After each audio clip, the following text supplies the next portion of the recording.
This video is sponsored by Squarespace. More about them in just a moment. I love a good debate, and I am not alone. A great many people really prize debate. Public debates are a big part of our political systems and our popular discourse. To debate well is seen as an indicator of your intelligence, your knowledge, and the strength of your claims. But how justified are we in placing this much confidence in public debates? On reflection, I think we have reasons to be skeptical. As much as I enjoy a public debate, I think we place far too much confidence in their ability to settle issues and get to the truth of the matter. And here, I'm going to explain why. However, let's start by outlining the ideal debate so we can find out just how far we fall short of it. My name is Joe Foley, and this is Unsolicited Advice. 1. The Platonic Debate. The tradition of public or semi-public debate in philosophy stretches at least as far back as Socrates and probably long before then. At this point, they are little more than dinner table chats, and I think that, in a lot of ways, these Socratic dialogues are emblematic of what people think public debate could be at their best. In a Socratic dialogue, each participant follows a pretty odd code of etiquette that's probably much more reflective of how these conversations were written down or just made up wholesale than how they actually took place. Nonetheless, we get an almost perfect picture of how debate might proceed in a semi-idealized world. Most of these dialogues were either written down or recorded by Plato, and one of their main features is that no one is that concerned to concede that they were wrong, and almost everyone falls over themselves to get an accurate understanding of what the other speakers mean. Even characters that are painted as belligerent or even rude rarely hinder this process of the conversation. And again, this may be an artifact of the fact that Plato is writing these dialogues down as a philosophical, educational exercise, rather than necessarily recording them exactly as they were written. Though, of course, we will never know. Additionally, the dialogues are not absolutely perfect. Everyone has a tendency to marvel at whatever Socrates says, as if even his arse could dispense nothing but God's eternal law, but nonetheless, each participant seems pretty much committed to finding the truth, regardless of whether or not that was what they initially thought. This is, to put it mildly, an optimistic picture of how debate normally occurs. However, I do think there is a real value in this idealized conception of debate. And, in more modern times, people have attempted to codify the constraints on what might consider a very good exchange of ideas. Not only can this help us to have better conversations by attempting to imitate this model, but it can also help us realize just how far we drift from it in practice. Much of this research is done in the field of informal logic, where an awful lot of attention is paid to theoretical rules of discourse. Now, different thinkers formalize these rules in very different ways, but they each try to hit upon what we would intuitively think of as an honest, informed, and good faith debate. My favorite approach is formulated by Douglas Walton in his book, Informal Logic, A Pragmatic Approach, which I've referenced on this channel before. The broad conception of the debate here is cooperative, but without totally losing the naturally combative nature of a genuine substantive disagreement. Both parties are actively trying to persuade one another of their point of view, but at the same time, they also remain open to the possibility that they themselves might have got things wrong. All of the other rules are geared towards facilitating this. The two debaters here are thought of as having two different belief sets, and somewhere in the combination of those belief sets would be a contradiction, and probably more than one. This is what amounts to their disagreement. Some rules of discourse might be as follows. Speakers must persuade one another based on what the other already believes, and must not misrepresent one another to the best of their abilities. Both speakers must answer questions honestly and not try to hide their beliefs. Both speakers must accept the consequences of their beliefs if they are shown to have those consequences via a valid deductive chain. A speaker must not dismiss an opponent's arguments without reason. A speaker must acknowledge and respond to all reasonable points their opponent makes. A speaker must not assign to their opponent a belief that their opponent has not accepted. A speaker must not change their belief set without stating so explicitly. And they must concede points explicitly if a fault in their position has been demonstrated. Theoretically, there could be a lot more, and I suppose you could continue outlining increasingly specific rules if you so wished, but they tend to go roughly along these sorts of lines. The idea is, if they were followed, then the debate would genuinely be an incredibly useful means to get at truth and to evaluate each speaker's position. This is pretty closely connected with making sure that no one makes a fallacious argument, and you could check out my video on logical fallacies for more on that. The idealized debate is one where both speakers are seeking to persuade one another, but only in as much as they are both seeking truth and just happen to have come to different conclusions. In this ideal world, they would each have access to the best and most up-to-date arguments supporting their respective viewpoints. They would not misrepresent one another, and there would be no interfering incentives that swayed the speakers away from this ideal goal of seeking truth. Additionally, in a public setting, the audience would be roughly the same. They would approach the exercise in total good faith. They would not be persuaded by anything other than sound, rigorous argumentation, and emotionally charged rhetoric would simply bounce off them. In other words, everyone involved, including the audience, would be relatively informed, acting in pretty good faith, and would form opinions about the debate simply on the quality of the arguments given, rather than pay attention to prior biases or anything else.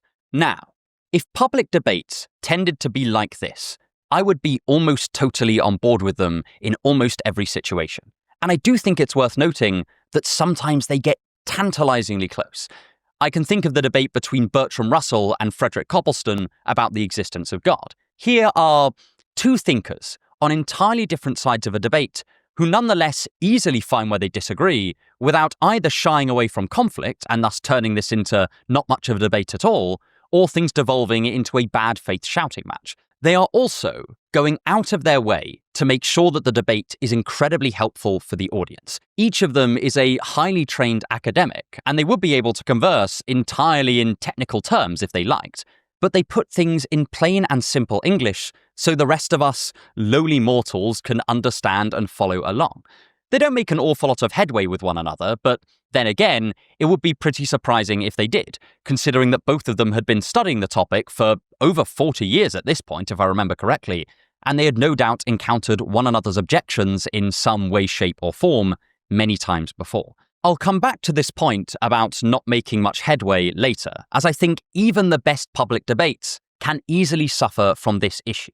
My point is, I'm not a total pessimist, and as I'll come back to at the end of the video, I do actually think that public debates could have a very valuable place in our general discourse. I just think we need to go into them with our eyes firmly open. The reason I wanted to talk about these idealized debates and this premier example of a debate is that we can start to ask whether most of our public debates are likely to measure up to their example and their criteria. To simplify things down enormously, we could ask the following three questions of any debate. 1. Does the debate actually get closer to the truth? 2. Are participants able to conduct the debate in total good faith, aiming only for truth, including the ability to concede points? And 3. Are the audience likely to be persuaded by sound argumentation, and to what extent are they likely to be persuaded by other unsound factors? Now, I can't actually go out and experience every public debate out there, so my argument is largely going to be based on incentives, empirical psychology, and a certain amount of intuitive anecdote where those two sources run out. That is, firstly, I'm going to look at what debaters are incentivized to do in a debate, and secondly, I'm going to ask if, from what we know about human minds, are we likely to be persuaded by sound public argumentation, or are other factors going to be more important in this debate setting? So, let's begin by looking at things from the side of the debater themselves. What is in the public debater's interest to do when they're stood at the lectern? But before moving on, I want to take a brief moment to thank this video's sponsor, Squarespace. If you're looking to build a website, then you know it can be a real hassle. First, you have to choose a domain name and then design the whole thing. And there's always this nagging voice at the back of your mind telling you that you're messing up and creating something that doesn't just look untidy, but outright unprofessional. But this is where Squarespace comes into play. They compress all of that complication and headache into a single platform and use ready-made templates to take all of the stress and panic out of website building. They also have a feature called Blueprint AI, which uses AI tools to help you make design choices, which is very handy if, like me, you're not necessarily that technologically gifted and don't have the mind of a graphic designer. Head to squarespace.com/unsolicited advice and use the code unsolicited advice to get 10% off your first purchase of a website or a domain name. But anyway, back to the video. 2. The debating game. For the sake of this section, I'm going to treat debaters as if they are, roughly speaking, self-interested. That is, that they're going to conduct themselves in a debate in a way that will generally work out best for them as a person in the long term. Of course, in actual fact, people are swayed by many different concerns and often do follow a set of higher values, sometimes against their own self-interest. But we can still get a lot of insight by thinking about what a debater is generally incentivized to do in the setting of a debate. Now, I'm going to assume that the debater genuinely does think that their point of view is correct. Despite the endless cries about grifters, I have enough optimism in humanity to think that most public debaters probably do believe the positions they put forward, though maybe I'm being unrealistically naive. To this extent, there will be a baseline motivation for them to put together a good case for their point of view. This is a pretty good thing, and potentially one of the real strengths of public debate, even as it currently exists. Since there is a general social censure for appearing to not know what you're talking about in a debate setting, debaters are incentivized to at least prepare for the debate in some way, shape, or form. However, there are also incentives in public debate that can work against good faith debating. A really good example of this is the case of admitting that you were wrong. Oftentimes, conceding points in a debate can make a debater look weak, and thus they are punished for the very kind of good faith behavior that we actually want to encourage. This will obviously be different in different settings, but especially in political debates, it is often pretty disastrous to admit at any point that your opponent might be right about something. We see this most starkly in televised debates between politicians, where to say that your opponent has a point is viewed as tantamount to saying, vote for them instead of me. And this perception of weakness can have real consequences for the speaker. A study by Eric P. Busey found that even subtler indications of lowered confidence during a debate, like vocal tone or non-verbal cues of nervousness, can reduce the perceived performance of the debater in the eyes of the audience. This general idea that perceived weakness will come back to haunt the debater incentivizes them to project unabashed confidence at almost all times. And one of the easiest ways to do this is to basically never concede a point, even when your view has been shown to, in some sense, be incorrect.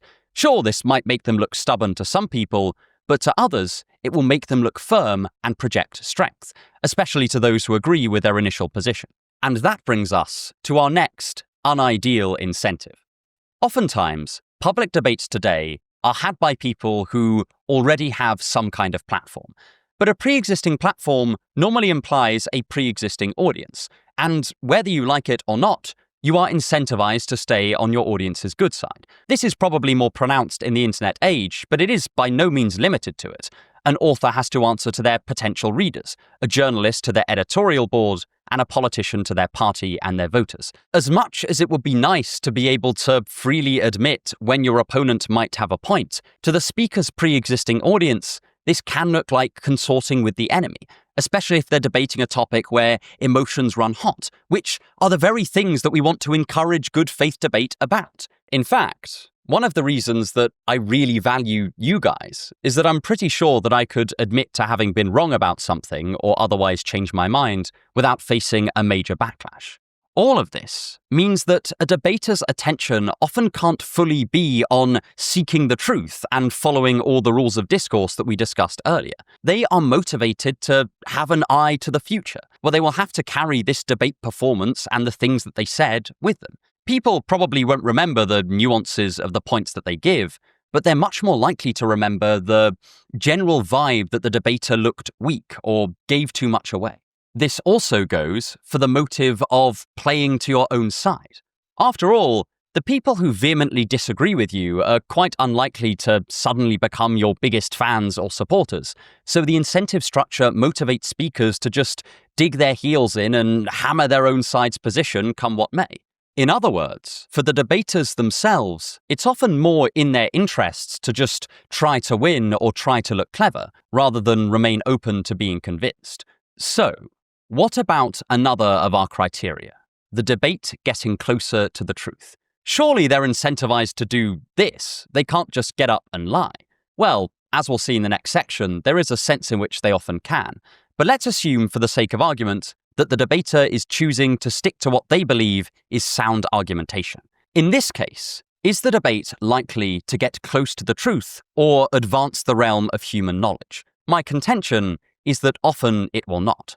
The reason for this is not particularly exciting or nefarious, it's just that any big issue that's been debated for any length of time is likely to be incredibly complicated and the arguments involved incredibly sophisticated. Even debates that we might already be familiar with are often much more complex when you get to the cutting edge of the research. Take the free will debate. Many of us will be familiar of the debate between free will and determinism. Here is a line from the abstract of a paper published on free will in 2023. This paper sheds light on the comprehension problem. We first discuss recent efforts to explain systematic errors in how people interpret determinism. Then we present the alarming results of 2 new pre-registered studies exploring 3 types of comprehension failure. A. Epiphenomenal bypassing, B. Fatalistic bypassing, and C. Indeterministic intrusion. This is a paper investigating a small but vital part of the free will debate, where the different ideas about free will and determinism accurately capture public understanding and public intuitions. The paper itself has a complex argument to it, involves empirical research, and ultimately does make a valuable contribution to the free will debate. I would say it gets us closer to the truth, or at least finding the truth. It is also far too complicated to be explained in detail in a public debate. Even this abstract is pretty hard to pass. The trouble with public debate here is that speakers can't assume a high level of knowledge on the part of the audience. Otherwise, it wouldn't be a public debate. It would be taking place in some obscure conference that none of us would hear about. However, this means that a real public debate is often limited to only touching the parts of the debate that can be understood without a technical background. There's nothing inherently wrong with this, but it does mean that the debate has to be pretty limited in scope and also likely has to avoid the cutting edge of the field. Again, even the Copleston and Russell debate suffers from this issue.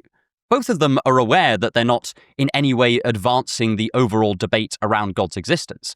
They're each giving their honest position. There is no bad faith debating, and yet they are limited by their format. They only really skim the surface of the debates around God's existence, and these are 2 people that knew an awful lot about that subject. This just makes sense. The debate was only about an hour long. They simply can't cover it all. At heart, I think a lot of debaters probably already know this. The fundamental problem is that the real world is far too complex to cover in most public debate settings. I wish that problems in science, philosophy, and politics truly could be resolved in short windows of spoken communication, but they often just can't. As we'll see later, this doesn't mean that good faith debate is worthless. In fact, I think it has a whole host of incredibly valuable uses. But who wins in a debate probably isn't a strong sign that their side of the argument is correct.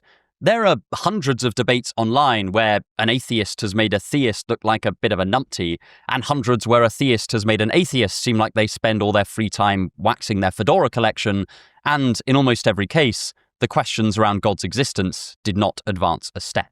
I could go on about the incentive structures for debaters, but I'll just leave things there for now. Next, let's look at things from the side of the audience. How is an audience convinced in practice? If you want to help me make more videos like this, then please consider subscribing, either to the channel or, if you're feeling very generous, to the Patreon. The links are in the description. 3. Human persuasion, an unfortunate reality. Over 2,000 years ago, the Greek philosopher Aristotle observed a pretty frustrating trend. He saw that in the debating square of Athens, people were not usually persuaded just by sound argumentation. In fact, he often saw perfectly good points thrown aside for utterly baffling reasons. People would dislike the speaker and immediately infer that they were wrong. People would agree with whoever stirred their emotions in the right way, rather than those who had the facts on their side. Time and time again, Aristotle saw that argument was overruled by rhetoric. and so he came to the following conclusion. In a debate, being right is often insufficient and sometimes troublingly unnecessary to win over an audience. In other words, we humans are persuaded as much by our irrational or irrational parts as by our rational ones, and can often be fooled by a good show as much as convinced by a decent argument. In some ways, many of us will see this as obvious, but we don't often recognize its implications. It means that almost everyone, ourselves very much included, are likely to be swayed by totally illogical factors when we watch a public debate. We are not immune to the seduction of rhetoric. I've spoken before about the work of Daniel Kahneman and Amos Tversky, and they outline a whole host of ways that we are persuaded by things that are not in any way sound argumentation. I'll just give a few examples. 1. We tend to rate a statement as more likely to be true if we've heard it before. This is known as the mere exposure effect. 2. We seek out information that confirms our pre-existing opinions. This is known as confirmation bias. This also means that we're much more likely to believe information that coheres with our prior beliefs than that which contradicts them. Hence, we enter debates already primed to believe whoever we already agreed with. 3. When we're confronted with complex questions, we tend to replace them with simpler ones. We might hear, what is the best way to manage an economy, and replace that with the question, under which government was I, personally, doing best? 4. We are often more persuaded by narrative than by argument. This is one reason why you see adverts and political ads tell us emotive stories rather than just cite statistics. We humans are pretty bad at interpreting data, and in any case, it is dry and often unintuitive. A good anecdote has a much better chance of sticking in our mind, but is also obviously less representative or generalizable. Of course, all of these are just general cognitive biases and heuristics rather than in the specific context of a debate. However, we do know that at least some of them naturally carry over. To quote a paper by Voldvogel et al. On the subject of public debates, as a universal finding, recipients tend to process information selectively, watching and interpreting the debates through their own partisan lens. There are also the myriad ways in which different emotions can prime us for being persuaded in different directions. There are famous individual examples of this, like disgust, fear, or anger affecting political views. But my point is much broader. I simply want to establish that people are quite likely to be swayed by emotional appeal and strong rhetoric as they are quality argumentation. Firstly, it's worth noting that just being in a heightened emotional state can make it easier or harder to persuade you of something. Reliance on emotion when reasoning has been found to make people more susceptible to misinformation, while so-called hot cognition is where our thoughts on a topic are motivated by our affective state. All of this suggests that we are not just persuaded by a sound argument, but also by how we feel, and thus are vulnerable to a skilled debater whipping up our emotions. We are also vulnerable to framing effects. Identical information is perceived very differently when framed in different ways. To quote directly from Kahneman, different ways of presenting the same information often evoke different emotions.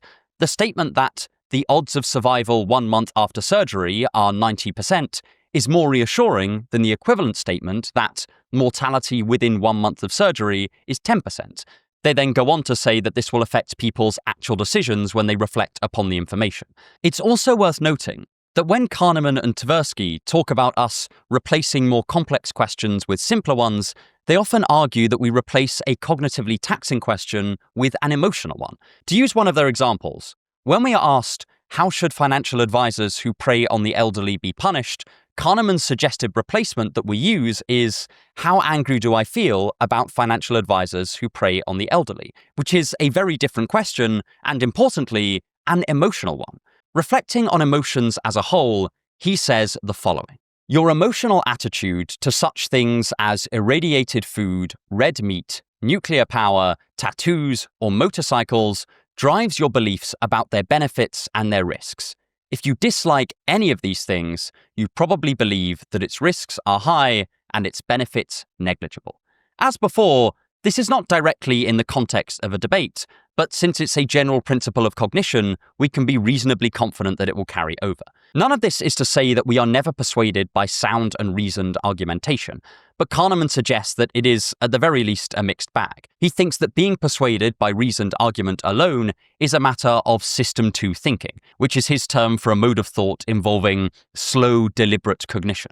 However, Kahneman also thinks that it often takes a conscious decision to engage with this system, and that if we're not careful, we will drift into the more intuitive System 1 thinking, which is far more emotionally and heuristically driven. This doesn't mean that System 1 thinking is useless. It is very useful a lot of the time. It's just also deeply affected by emotions, biases, and substitutions. It's optimized for speed rather than care.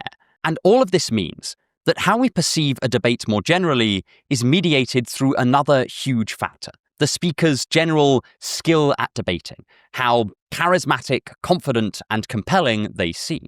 There is surprisingly little empirical research directly on this question, just because skill at debating is quite a nebulous metric. But, for what it's worth, studies on proxies for skill at debating, like vocal inflection or nonverbal communication or body language, all suggested that these things had a large impact on persuasiveness. So I don't think that the conclusion that debating skill matters comes out of nowhere. It's also just chimes very well with anecdotal experience. Ironically, I think we are most likely to notice the effect of debating skill on persuasiveness when we're watching someone we disagree with, who is nonetheless an eminently skilled debater, roundly trounce someone that we think is right, but who is also a far less skilled speaker. I'm sure that many of us have been in this situation, and it is deeply frustrating. We think, and sometimes know, that the less skilled speaker is correct, and yet they struggle to be persuasive due to something entirely unrelated to whether they are right. Sometimes, arguing for the truth actually puts you at a disadvantage versus someone arguing for something false, but nonetheless also something very simple, intuitive, and that chimes with common sense. I don't know if anyone remembers, but this was a big problem with science communication around evolution by natural selection. The idea that we and apes have a common ancestor is really unintuitive. Explaining natural selection in any detail is similarly difficult and complicated. By contrast, the idea that we were created roughly as we are actually chimes quite well with common sense. After all, we are complicated, and complicated things don't normally come about through millions of years of random mutation coupled with natural pressures. If you were talking to a crowd of totally undecided people who hadn't heard of evolution at all before, it would be pretty difficult to persuade them that evolution by natural selection was a more defensible theory, regardless of whether or not you personally believe in God. This is not just theoretical. It took a very long time for the majority of Americans to believe in evolution by natural selection, partly because it is such an unintuitive and difficult idea. Again, this is not directly related to a public debate setting, but it is illustrative of a more general idea, that being right is not nearly enough when it comes to persuading people. You must also be able to present yourself in a persuasive way, and this can be really difficult, especially if your position is unintuitive or complex. All of this is to say that there are an awful lot of factors that interfere with this simple idea that someone who wins in a debate is more likely to be correct. This is not to say that being correct is not sometimes an advantage.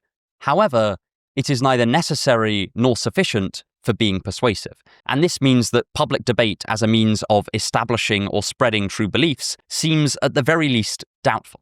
Of course, we could improve things in this area to make debates more closely follow sound argumentation. The attitudes of the speakers will matter an awful lot here. If both speakers are committed to eschewing emotional rhetorical techniques, then this probably would allow for a debate more structured around who has the more defensible arguments.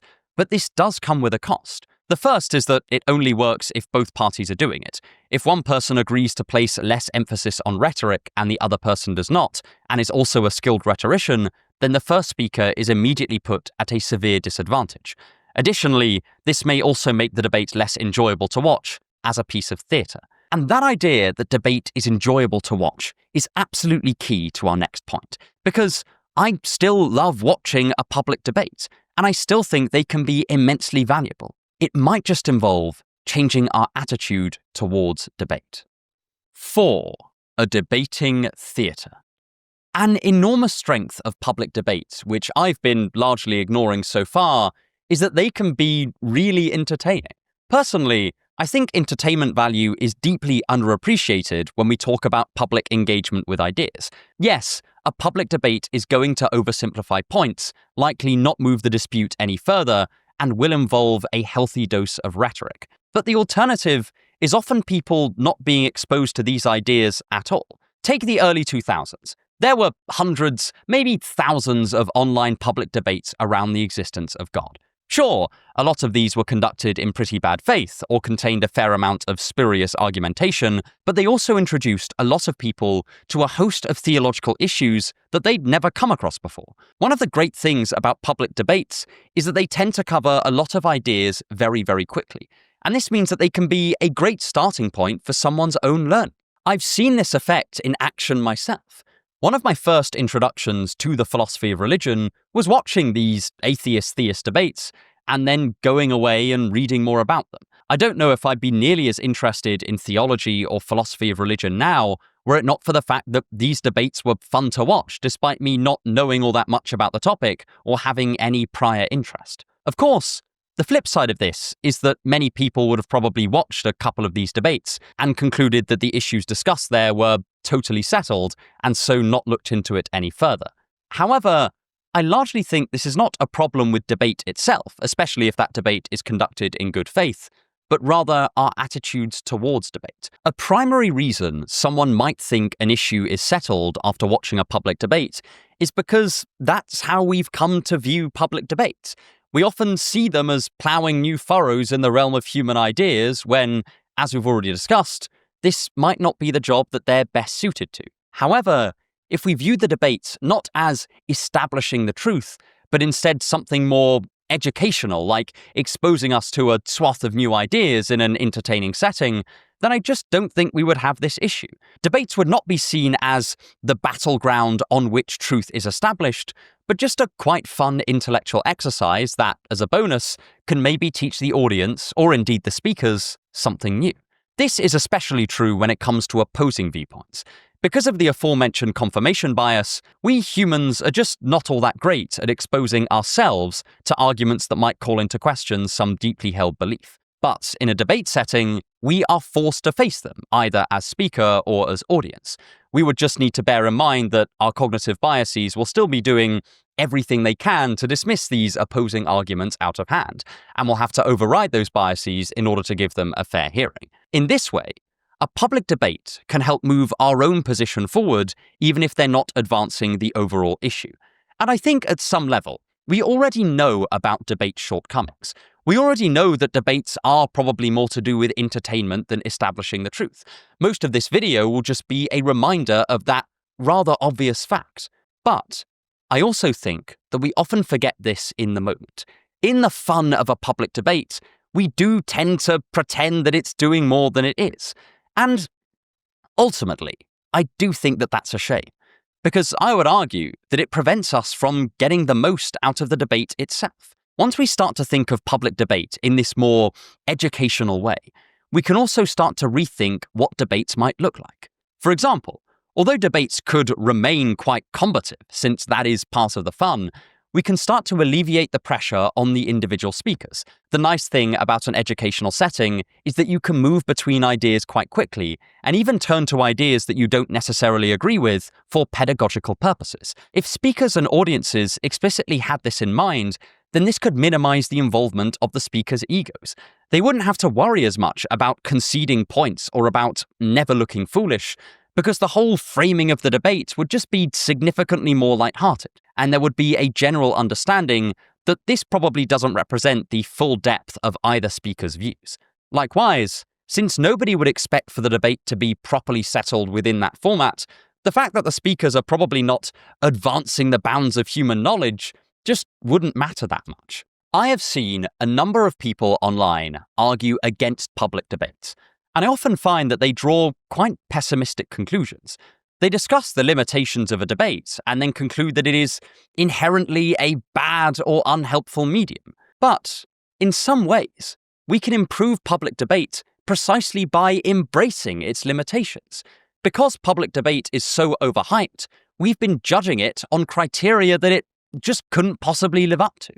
But this is not a point against debating itself, but just its misjudged reputation.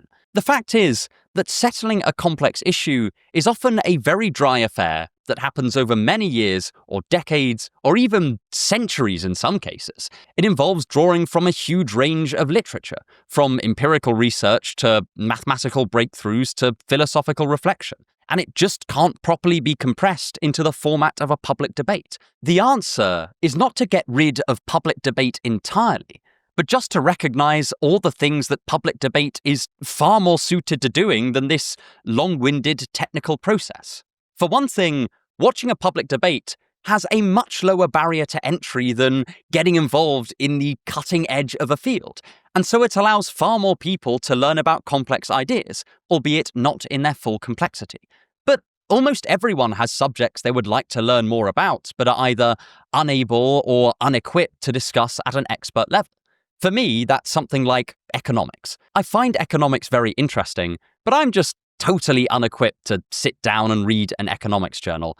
And I also don't find it so interesting that I would go out and get a degree in it. So watching people more informed than me have a public-facing debate about it allows me to get a feel for the subject and also learn a few basic concepts. This would only be a bad thing if I then fooled myself into thinking that I had somehow solved some great economic issue or thought that that particular debate had settled some long-standing dispute within economics. Ultimately, I think that the problems with public debate that we've discussed here only really come about when there is such a great mismatch between our expectations and what the debate can actually offer. In theory, we could solve this by making public debate genuinely reflect the total complexity of an issue, but then they would last for days on end, get very technical very quickly, and no one would watch them. I would consider this a pretty utopian solution. My preferred route is for us to change what we expect of a public debate to reflect what that medium is already very well suited to do.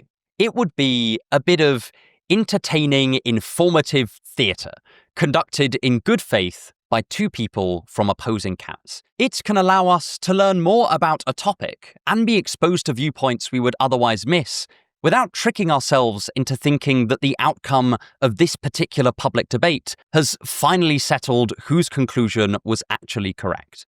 Personally, I am, at heart, a debate optimist. I would love to see the field of public debate flourish for years to come. And I think that our best shot at doing this is to reevaluate what we expect from a debate, rather than throw the baby out with the bathwater or pretend that debate can do something that it can't. But if you want to look more into Aristotle's conception of rhetoric, which we mentioned earlier, then I've got a video for you right here. Thank you so much for watching, and have a wonderful day.